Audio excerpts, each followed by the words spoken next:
Munozviziva kuti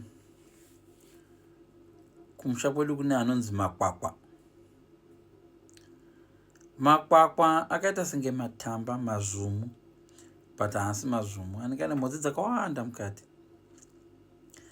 Vamwe vanovaputsa voisa vogadzira hwakwa, dzoikwa pamoto. Hwakwa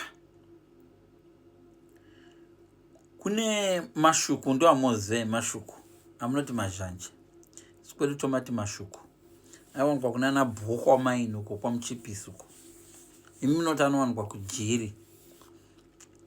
Isusu kwedu hatina zvekuti jiri izvozvo, tongoti kunonotema mashuku. Munoziva muti unonzi mukosvo. Mukosvo unoita mbariro, so unoti tandira wakadai, but dzakasimba, wakaita zidenhere kudai, unoungana mukosvo kuita zidenhere. Unozvara vana vanenge magrapes, so wakaita chitutu.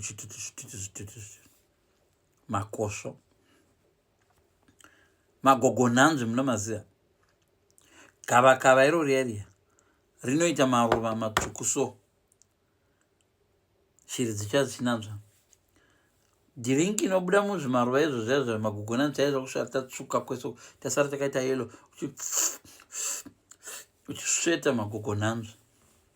Gavakava, yes. Aloe vera inogadzira muto unonaka kudarika dhiringi natural unonzi magogonanzvi. Hamumazivi magogonanzvi?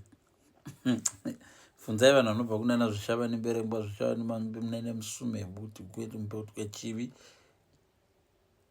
ariko magogonanzvi.